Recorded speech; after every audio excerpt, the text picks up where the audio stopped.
जो मिनट जो सेकंड जहां आपको मरना है वहीं मरना है। जो मिनट जो सेकंड जिस समय तुम्हारे शरीर को दंड मिलना है वही मिलना है, ये पहले से निश्चित हो चुका है। भगवान क्यों बचाएंगे? आपने भगवान को पुकारा क्या? आपने भगवान का भजन किया क्या? आपने भगवान की आराधना की क्या? क्यों बचाएंगे? पूरे संसार को छूट दे रखी है। तुम चाहे पाप करो चाहे पुण्य करो, अपने कर्म का फल भोगो या भजन करके भगवान को प्राप्त कर लो, पूरी स्वतंत्रता दे रखी है। अब जो कर्म करोगे वैसा दंड आपको भोगना पड़ेगा।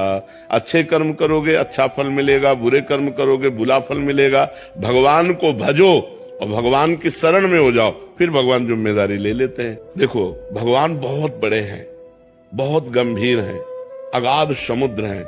आपको आपका जीवन दे दिया, आपको बुद्धि दे दी, आपको कर्म क्षेत्र दे दिया। अब आप क्या कर्म करते हैं आपके ऊपर है।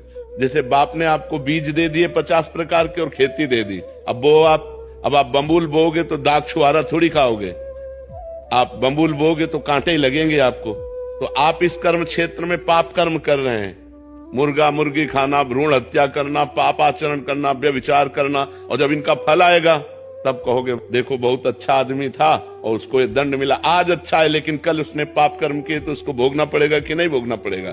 तुम कल को नहीं जानते हो, भगवान कल को भी जानते हो, आगे आने वाले कल को भी जानते हो, वर्तमान को भी जानते हैं। तो इसलिए जो हो रहा है वो अवश्य होगा, जो नहीं होना है वो कदापि नहीं होगा।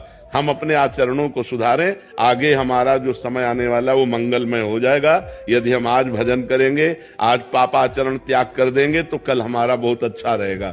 और अगर हम भगवान से नहीं जुड़ेंगे, पापाचरण करेंगे तो आज भी दुखमय है और कल और दुखमय होगा। ये पक्की बात समझ लो।